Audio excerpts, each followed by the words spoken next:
Hello friends, आज इस video में हम कुछ डिफरेंट टॉपिक के बारे में बात करेंगे जो कि है स्कूल एंड इंस्टीट्यूशन अकाउंटिंग।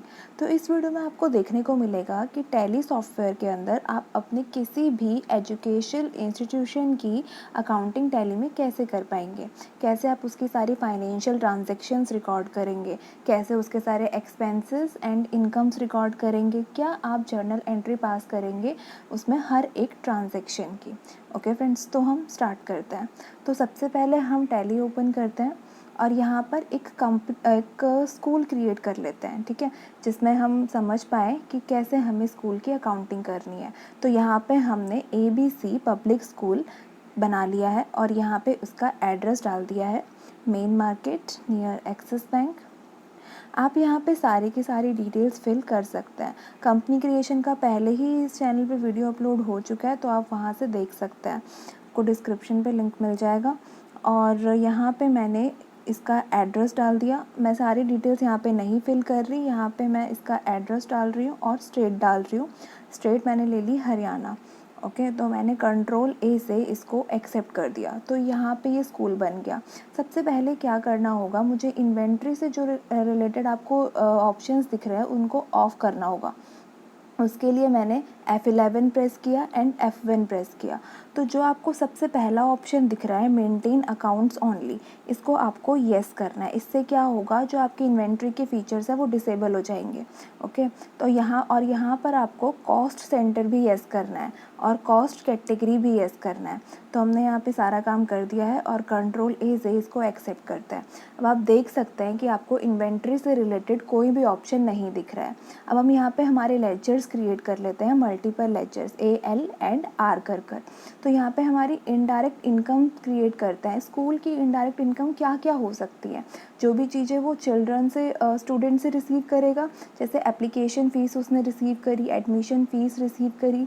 ये आपके एजुकेशन इंस्टीट्यूशन के ऊपर डिपेंड करता है कि आप क्या क्या जो चीज़ें हैं वो स्टूडेंट से रिसीव कर रहे हैं, ठीक है। तो आप इसको अपने अकॉर्डिंग बना सकते हैं। तो यहाँ पे हमने एग्जाम्पल के लिए कुछ 5-6 हमारी इनडायरेक्ट इनकम ले ली है, ठीक है।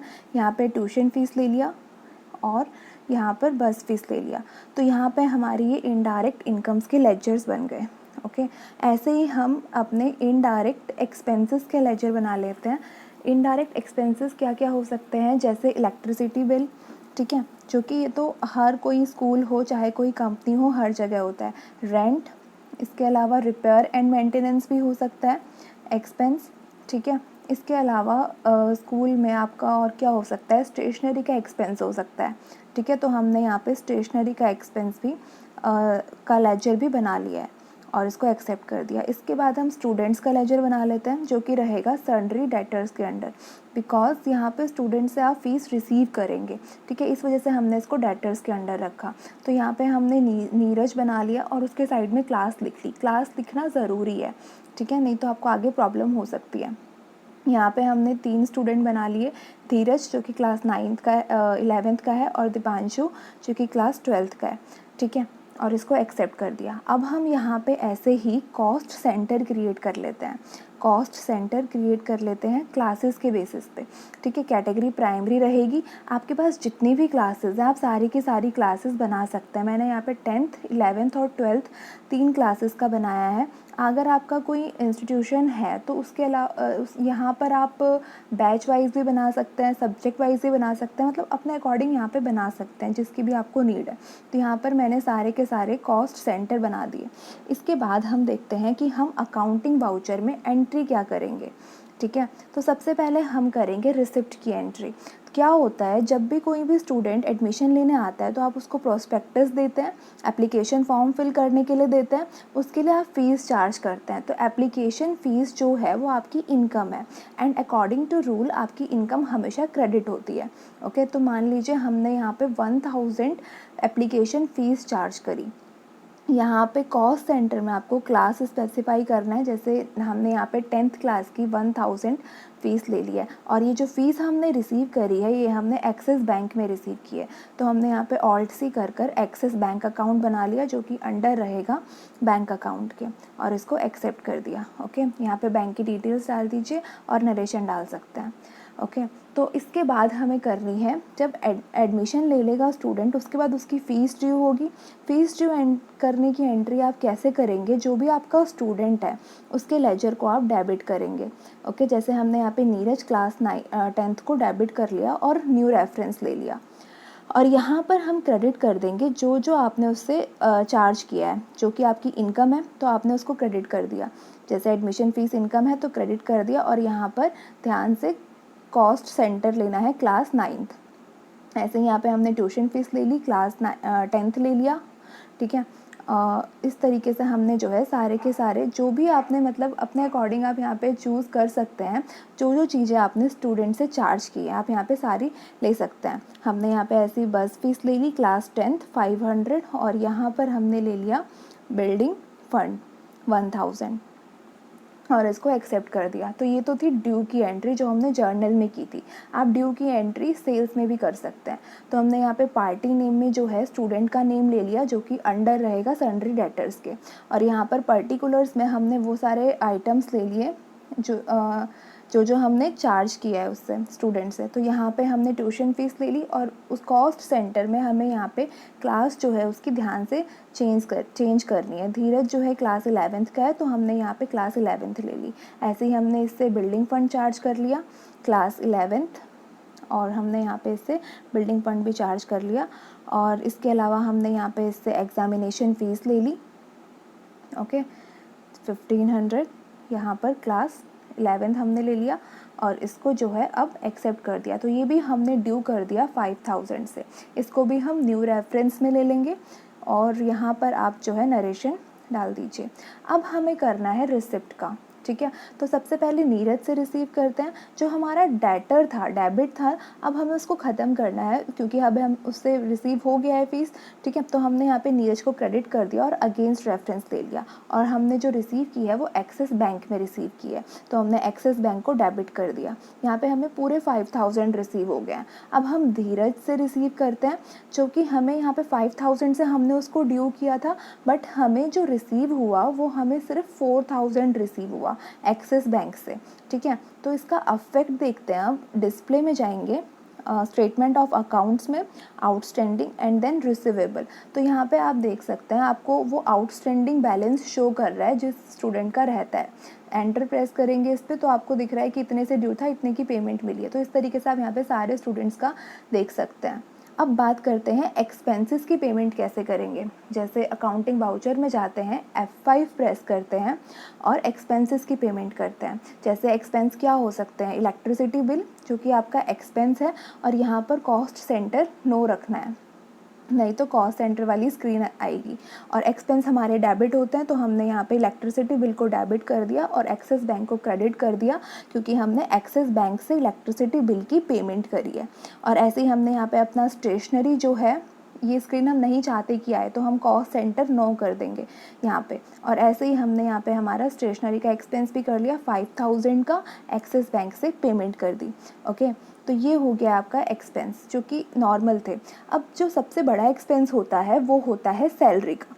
तो सैलरी के एक्सपेंस के लिए आपको जिन जिन चीज़ों की रिक्वायरमेंट होगी हम एक बार वो बना लेते हैं। तो सबसे पहले हम अकाउंट इन्फो पे जाके जो नेसेसरी लेजर्स हैं उनको बना लेते हैं। तो हमने यहाँ पे लेजर्स क्रिएट किए। हमें किन किन लेजर्स की ज़रूरत पड़ेगी, सबसे पहले हमें सैलरी एक्सपेंस की ज़रूरत पड़ेगी, ओके, जो कि हमारा रहेगा इनडायरेक्ट एक्सपेंसेस के अंडर, ठीक है। और यहाँ पर कॉस्ट सेंटर जो है वो नो रहेगा। इसके अलावा हमें यहाँ पे आउटस्टैंडिंग सैलरी की ज़रूरत पड़ेगी, जिसे हम यूज़ करेंगे जब हम सैलरी ड्यू करेंगे, और ये अंडर रहेगा करंट लाइबिलिटीज़ के। और इस स्टेप पे कॉस्ट सेंटर आपका येस रहेगा, और इसको कंट्रोल ए से एक्सेप्ट कर देंगे।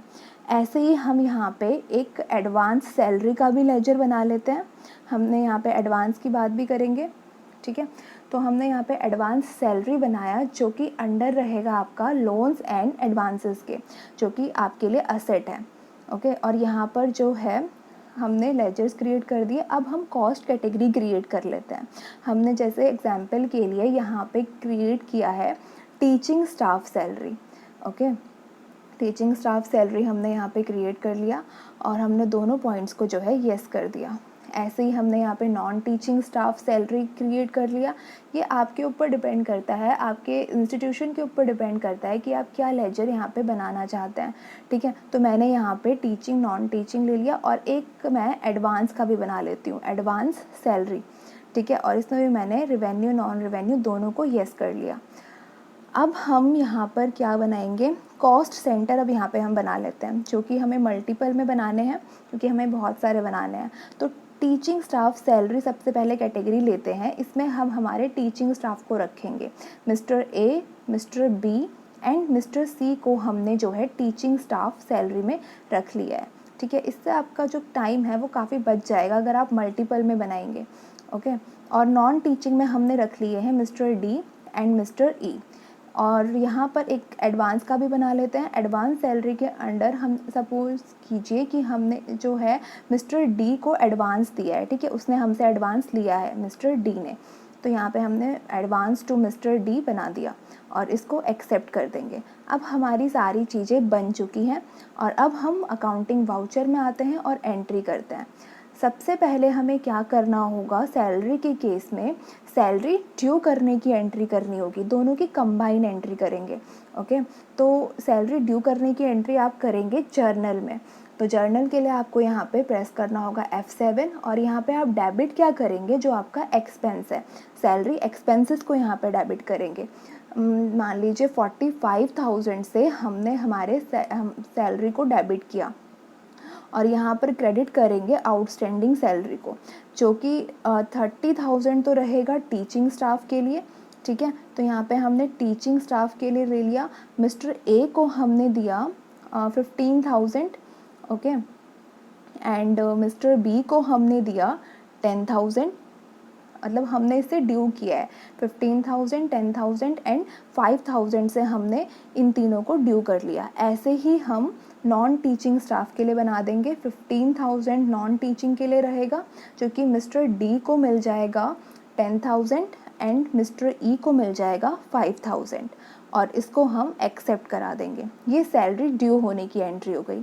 अब मान लीजिए क्या हुआ, मिस्टर डी ने पेमेंट, सैलरी की पेमेंट होने से पहले ही बीच में हमसे एडवांस ले लिया, तो एडवांस की एंट्री कैसे करेंगे, उसके लिए आपको यहाँ पे लेना होगा डेबिट में एडवांस सैलरी अकाउंट, ओके।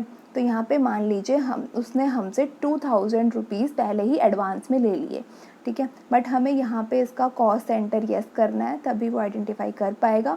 तो हमने यहाँ पे इसका कॉस्ट सेंटर येस किया और यहाँ पर ले लिया कैटेगरी में advance salary and advance to mister D 2,000, और वो एडवांस हमने इसको एक्सिस बैंक से पे कर दिया, तो हमने बैंक को क्रेडिट कर दिया। अब फाइनली हम करेंगे पेमेंट की एंट्री। इससे पहले एक बार हम इसका अफेक्ट देख लेते हैं। इसका अफेक्ट अभी आपको क्या शो कर रहा है, तो इसके लिए आएंगे डिस्प्ले में, स्टेटमेंट ऑफ अकाउंट में, कॉस्ट सेंटर में एंड देन कैटेगरी समरी।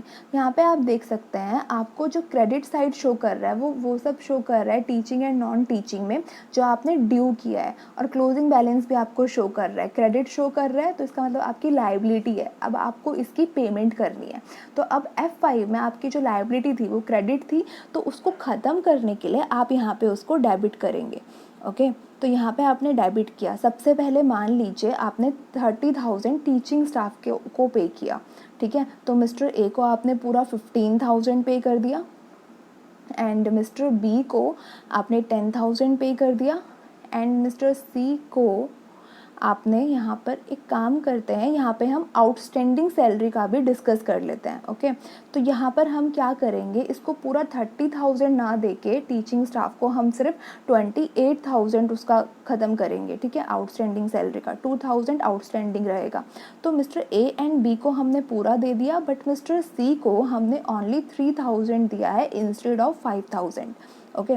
ऐसे ही हम क्या करेंगे, नॉन टीचिंग का बना लेंगे, इसको डेबिट करेंगे और आउटस्टैंडिंग सैलरी नॉन टीचिंग की थी 15,000, तो पूरी 15,000 से हमें इसकी पेमेंट करनी होगी, क्योंकि चाहे उसने एडवांस लिया था मिस्टर डी ने, बट यहाँ पे हम पूरे 15,000 से पेमेंट करेंगे। तो मिस्टर डी को पूरा मिल जाएगा 10,000, बट यहाँ पे हमें एडजस्ट करना है जो उसने एडवांस दिया है। तो उस एडजस्ट करने के लिए यहाँ पे हम क्रेडिट करेंगे क्या, एडवांस सैलरी, ओके। तो यहाँ पे हमने क्रेडिट किया एडवांस सैलरी अकाउंट और जो कि है 2000 हमने उससे एडवांस लिया था ना, तो यहाँ पे हमें जो है 2000 लेना पड़ेगा, ठीक है। तो एडवांस सैलरी में हमने 2000 लिया, advance to mister D adjust हो गया। अब बाकी जो रिमेनिंग अमाउंट है वो हम पे कर देंगे एक्सिस बैंक से और यहाँ पे नरेशन डाल देंगे। तो ये हमारी फाइनली पेमेंट की एंट्री हो गई है, जिसमें हमने outstanding salary and advance salary दोनों डिस्कस कर लिया है। ओके, तो अब हम इसका अफेक्ट देखते हैं। अब देखते हैं डिस्प्ले में जाकर स्टेटमेंट ऑफ अकाउंट्स में एंड कॉस्ट सेंटर और समरी में देखते हैं। तो अब यहाँ पे आपको क्लोजिंग बैलेंस में कुछ भी शो नहीं कर रहा, ना एडवांस का शो कर रहा है और नॉन टीचिंग स्टाफ का आपने सारा पे कर दिया और टीचिंग स्टाफ का आपका लेकिन शो कर रहा है। टीचिंग स्टाफ आपने जो ड्यू किया था वो किया था 30,000 से, लेकिन आपने जो पेमेंट की है वो आपको डेबिट साइड में शो हो रही है और जो आपने पेमेंट की है वो 28,000 से की है। 2,000 का इसमें आउटस्टैंडिंग है। तो अगर आप देखना चाहते हैं कि कौन से एम्प्लॉय का, कौन से वर्कर का कितना आउटस्टैंडिंग है, कितना एडवांस है, तो आप उसको यहाँ से देख सकते हैं। अब इसका इफेक्ट एक बार बैलेंस शीट में भी देख लेते हैं। आउटस्टैंडिंग सैलरी में आपको शो कर रहा है 2000, ठीक है, जो आपकी आउटस्टैंडिंग थी मिस्टर सी की। और ऐसे ही आपको सन्ड्री डेटर्स में वो शो कर रहा है जो स्टूडेंट्स का आउटस्टैंडिंग बैलेंस है।